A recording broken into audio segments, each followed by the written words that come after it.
Precisely. Please welcome upon stage the torchbearer of the NSU HR Club, President Sheikh Rishadul Aro.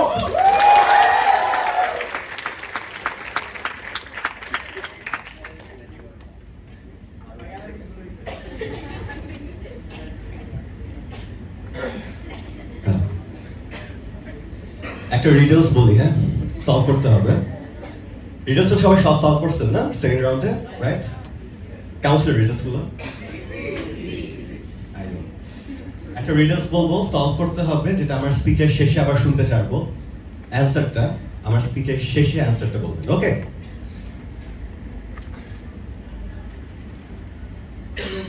তুমি ফিরে যাবে উড়ন্ত রথে, মাটিতে পড়িবে ছায়া, মন্দির ঘুরে দেখিব তোমায়, মন্ত্রিত মহামায়।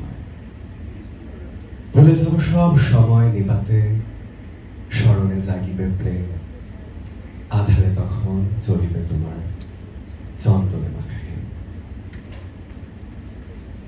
ওকে, এই রিডলস সলভ করতে হবে। স্পিচের লাস্টে আস্ক করব যে এটার অ্যানসার কি হইতে পারে, and at that time I will get the answer. So riddles গুলো কেমন ছিল? আমার যতদূর মনে হয় সেকেন্ড স্লটের টিম রেড কেউ আছে এখানে?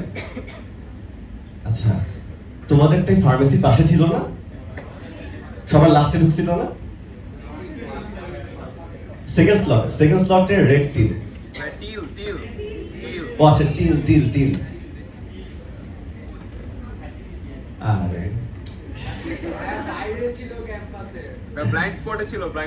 বাইরে ছিল, তুমি বললা তুমি ফ্রেশার।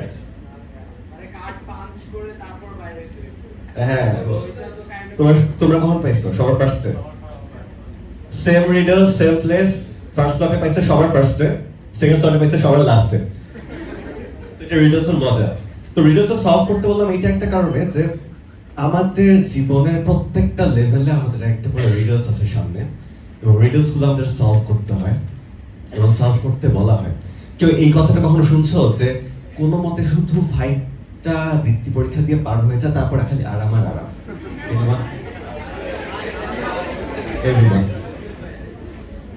এসএসসির পর তো খালি চিল আর চিল, কলেজ লাইফে তো কোনো পড়াশোনাই নেই, রাইট? তারপর এইচএসসিটা কোনো মতে পাস করতে হবে। এইচএসসিটা কোনো রকম প্রেম টেম করা যাবে না, খেলাধুলা করা যাবে না, কোনো কিছু। এইচএসসি সব থেকে ইম্পর্টেন্ট, পার হয়ে যাইতে হবে। তারপর তো ভার্সিটি লাইফে খালি মেয়ে আর মেয়ে চারিদিকে, এন্ড সবকিছুই তখন উঠতে থাকবে। এখন কি শোনা হয় এখনকার? সিজি, জব, বিয়ে। কয়দিন পর বিয়ে করবা, তারপর বাচ্চার কথা শোনাবে, এখনো বাচ্চা নাওনি। So this thing will happen. So লাইফের প্রত্যেকটা স্টেজ টু স্টেজ আমরা একটা করে রিডলস দিচ্ছে, যে প্রত্যেকটা রিডলস দিচ্ছে, and they will ask to solve this riddle. কিন্তু আমরা যখনই একটা রিডল সলভ করছি, আবার একটা রিডল চলে আসছে, আবার একটা রিডল চলে আসছে। সো এই রিডলস এর ভিড়ে আমরা একটা সময় ভুলে যাচ্ছি যে অ্যাকচুয়ালি জীবনটা যাচ্ছে কোন দিক দিয়ে। We all are busy to solve this riddles. এখন তোমরা যারা আসো, অনেকে আসো কয়েকটু পরে ক্লাস আছে, নেক্সট উইকে কুইজ আছে, কতজনের হাত তোলো দেখি। আমারও আছে নেক্সট উইকে কুইজ। তোমরা কুইজ নিয়ে কথা বলবা, তারপর মিড নিয়ে কথা বলবা। মিড আছে, রাইট? তারপর ফাইনাল আছে, এবং এই যে কয়েকদিন পর দিহান ভাইয়া বললো যে অডিতে পাঠাবে, কয়েকদিন পর এখানে ওখানে পাঠাবে। এট দ্যাট টাইম তোমরা এই কথাগুলো বলবা যে ভাই কালকে মিড নেই, পরের সপ্তাহে মিড চাইতে পারবো না। তো এইটা জায়গায় রিডলস এর যে একটা লুপ, এই লুপ হোলের মধ্যে তোমরা সবাই পড়ে যাও। এট দ্যাট টাইম আমি একটা জিনিস খেয়াল করেছি যে এট দ্যাট টাইম, এটা আমি আমার লাস্ট যখন সাবিবি ছিলাম তখন অরিয়েন্টেশনে বলেছি, এবং আজকে আলহামদুলিল্লাহ প্রেসিডেন্ট হয়েও বলছি যে একটা সময় আমার খুব ভালো একটা সার্কেল ছিল, যেখানে আমি অনেক কিছু নিয়ে ডিসকাস করতে পারতাম, about politics, about economy, about social structure, about sports, about love.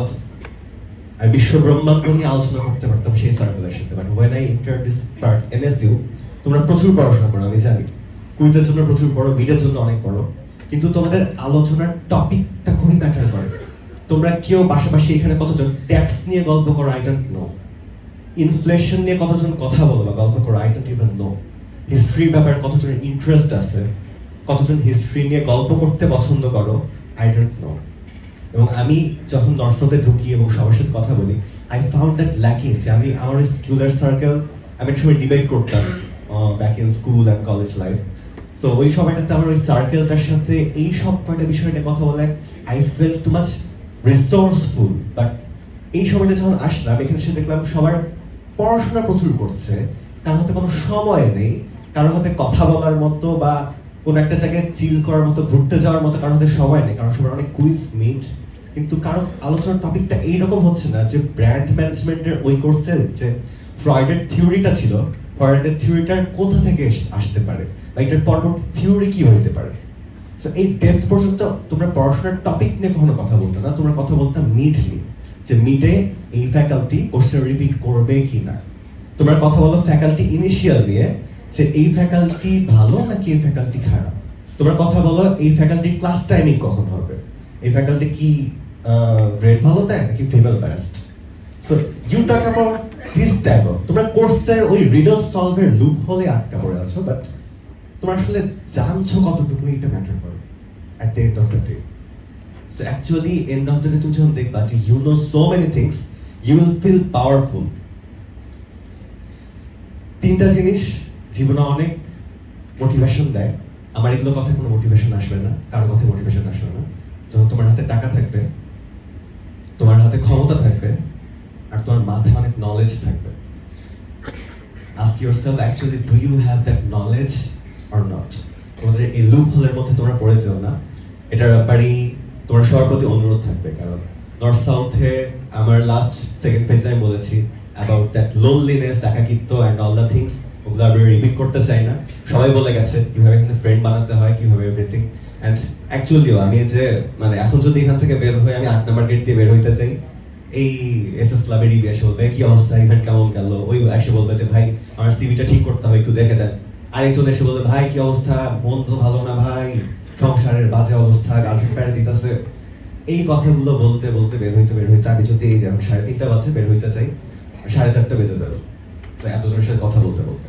But I have seen people here যারা নর্থ সাউথে আসে, ঢোকে, ক্লাসটা করে, ক্লাসটা করার পরে বের হয়ে যায়, ফুল একটা টাইমে কারোর সাথে কথা বলার মতো একটা মানুষ পায় না, ডেফিনেটলি পায় না তারা।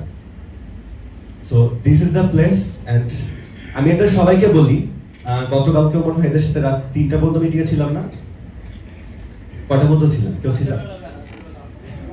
তুই থাকি বাস কথা বল, অ্যারাউন্ড 3টা, রাইট? 3:45। মানে লাইফ এরকম আর কি, এদের সাথে থাকতে হয় এবং খুবই বিরক্ত লাগে, এদের দেখতে ইচ্ছা করে না মাঝে মধ্যে, যে সারাদিন এদের নিয়ে পড়ে থাকার লাগে অ্যান্ড এভরিথিং। এবং আমি ঠিক করছি যে আমি যখন বিয়ে করবো, বিয়ে করার পরে এদের সবাইকে ব্লক করে দিব, কারণ না হলে আবার কাজ দিয়ে প্যারা দিবে, এটা ওইটা নিয়ে প্যারা দিবে। আমি সবসময় বলি, but end of the day when I see back to my university life, শুধু এরাই আছে। So thanks to you people. And বলি হয়তো যে বিয়ের পর ব্লক করে দিব সবাইকে, জানি না পারবো না হয়তো, কারণ হয়তো আবেগ থেকে পারবো না কাউকে সরাইতে। And these people আসলে কমিউনিটির কথা রিমন এসে বলে গেল যে how much important a community is. একটা খুব known কোর্স আছে যে if you want to go fast go alone, if you want to go far go together. So together যাওয়াটা অনেক ইম্পর্টেন্ট। আজকে যে আমার ওই সবাই বলেছে যে ওই সিট থেকে এখানে আসা পর্যন্ত, ওই জিএম জেনারেল মেম্বার থেকে পারভের প্রেসিডেন্ট আসা পর্যন্ত, I could never ever come to this place without a community. ওদের সাপোর্ট ছাড়া, আমার যে টিমমেটরা আছে তাদের সাপোর্ট ছাড়া, আমার প্রেসিডেন্ট হওয়ার পেছনে আমার যে 5 জন টিমমেট তাদের ভয়ানক রকমের অবদান আছে। And at that place I have people here, I can say honestly, যে এক্সিকিউটিভ প্যানেলে এবং সাব এক্সিকিউটিভ প্যানেলে I have people here who can do anything for me and I can do everything for them. এই কমিউনিটিটা পাওয়া খুবই জরুরি, এই কমিউনিটিটা ছাড়া কোনো কিছু অ্যাচিভ করা খুবই টাফ। সো একটা গল্প প্রথমে বলেছিলাম, একটা রিডলসে যাওয়ার আরেকটা কথা বলি যে এখানে everyone has lots of impact. সাব এক্সিকিউটিভরা আমি সব জায়গায় বলি যে the amount of innovation and creativity they have, I actually do admire them. Second ফেজটা যে চমৎকার ভাবে, আগের সেকেন্ড ফেজের আগের রাতে তার সাথে মিটিংয়ে আমি ছিলাম, আমার মনে হচ্ছিল যে একদম মেস আপ করে ফেলবে, খুবই বাজে অবস্থা, বাট এত চমৎকার ভাবে তারা ফুল সেকেন্ড ফেজটা কন্ডাক্ট করেছে, from grouping, ice breaking, treasure hunt, and their storytelling very amazing. So I একটা round of applause তাদের জন্য. And this executive panel, I think যে ভার্সিটি লাইফের শেষের দিকে এসে মানুষ অনেক একা হয়ে যায়. I have seen it. বন্ধুরা সবাই চলে যায়, but I have these people যারা কখনো হয়তো আমাকে একা হইতে দেয় না. বিরক্ত লাগে, but I only have them. আর মনে হয় রেজওয়ান ক্লাব জার্নি শুরু থেকে এখন পর্যন্ত আমার সাথে ছিল. রেজওয়ান ছাড়া আমি ক্লাবকে কখনো চিন্তা করতে পারিনি এবং এখনো পারি না. তন্ময় ভাই প্রথমে আমার কথা বলে গেছিল যে এনসি শিখতে চাইছিল আমার কাছে, আমি শিখাইনি আমার কথাই, বাট আমার মনে হয় এখন প্রত্যেকদিন যদি আমি কিছু শিখে থাকি সেটা আমি তন্ময় ভাইয়ের কাছ থেকে শিখতেছি. সে এতটা ট্যালেন্টেড. দিহান, আমার মনে হয় ওকে যদি বলা হয় যে বারাক ওবামার কাছে যে একটা চুল ছিঁড়ে আনতে হয় বারাক ওবামার, দিহান সামহাইটা ম্যানেজ করে ফেলাবে. কিভাবে লবিং করে বর্ডার পার হয়ে যেয়ে নিয়ে কোনোভাবে বারাক ওবামার পিএস কে ধরে কোনো মতো গটায় ফেলে বারাক ওবামার একটা চুল ছিঁড়ে হয়ে আসবে. ওর এই লেভেলের ক্যাপাবিলিটিটা আছে. এই রিক্রুটমেন্ট কাছে পুরোটা গেল পারমিশন নিয়ে, তোমাদের সবকিছু নিয়ে ফ্রাইডেতে করা হলো কেন, এটা নিয়ে অনেকের কমপ্লেন ছিল. জাস্ট ইন্টারভিউ শেষ হলো, আগের দিন মানে জানানো হলো, পরের দিন করা হলো. But this person Dihan second ফেজের আগের দিন রাত 10টা পর্যন্ত ভার্সিটি থেকে পারমিশনটা বের করছে. So big round of applause for him. Rimon মনে হয় আমার সবথেকে বড় সাপোর্টার. আমার মনে হয় যে আমি যদি যুদ্ধে যাই, সেখানে যদি সামনে 1000 মানুষ থাকে, আমি যদি 10 জন থাকি, রিমন কোনো কিছু বুঝবে না যে ভাই 10 জন আসছি, প্যারা নেই, আপনি আছেন, চলেন, বাইরে ফেলাবো সব কয়টা. Rimon has that much power and confidence that gives me motivation all the time. And আমার মনে হয় আমার varsity life is most about Shreya. কারণ শ্রেয়া কোর্স গুলোতে আমার এমন ভাবে ঠেলছে, ওর সিজি বেশি, তো ওর সাথে কোর্স মিলাই নিতাম. ও হচ্ছে সবকিছু ম্যানেজ করে ফেলতো, কোর্স ম্যাটেরিয়ালস এন্ড এভরিথিং. ওর সাথে আমাকে ঠেলতো যে এটা কর করতে হবে, তাতে কুইজ আছে, পড়তে বস. গ্রুপের জিনিসগুলো ও অনেকটা জানতো. আমি ফাঁকিবাজি করিনি গ্রুপে, অস্বীকার করছে. বাট কোর্স থেকে শুরু করে ক্লাব পর্যন্ত, ট্যুর থেকে শুরু করে হ্যাং আউট পর্যন্ত সবকিছুতে শ্রেয়া যেভাবে ছিল. I am grateful to all this people. And আমাদের সময় এক্সিকিউটিভ প্যানেলসের বাকি যারা ছিল, আই ক্যান রিকল বিজয় ভাইয়ের নেম, বিজয় ভাই, শিরোপা আপু, ইফতি, রিদি, আদিবা, এন্ড এভরিওয়ান. আমরা 26 জন ছিলাম. Still we have that much unity in আস.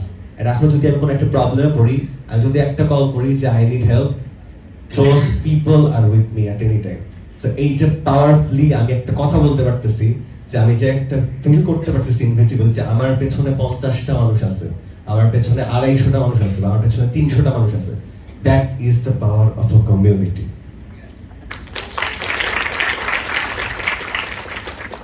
যেটা তুমি যদি ব্যাচমেটের সাথে বা কোর্সমেটের সাথে ইগো দেখায় চলো, যে কথা বলবো, ও আমি জিজ্ঞেস করলাম, ও অন্যদিকে তাকাইলো, ঠিক আছে, দেখা যাবে, এভাবে কমিউনিটি বিল্ড হয় না. You have to have resilience. So that's it. তোমাদের রিজাল্ট যেটা বলছিলাম সেটার অ্যান্সার এনিওয়ান কেউ বলতে পারবা?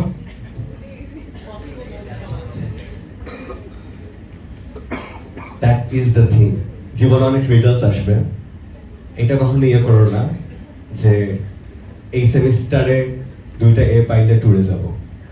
কারণ কোর্স অনেক আসবে, জীবন অনেক আসবে, ট্যুর বারবার আসবে না, মোমেন্ট বারবার আসবে না. তো কোনো একটা জিনিস পাইলে ঝাঁপায় পড়বে না ওটা সলভ করতে, ওটা একটু ফিল করার চেষ্টা করো, জীবনটা ফিল করার চেষ্টা করো যে you are living that moment. I am giving every moment here. প্রচুর ইনভেস্টমেন্ট যাচ্ছে আমার ক্লাবের পেছনে, time, effort and everything, but I am doing it. আমি কোনো টাকা পাচ্ছি না ক্লাব থেকে, but I am doing it because I am enjoying every little bit moment here. So এটাই, ওটা কোনো রিজাল্ট ছিল না, ওটা একটা কবিতার লাইন ছিল, নির্মলেন্দু গুণের. Thank you everyone.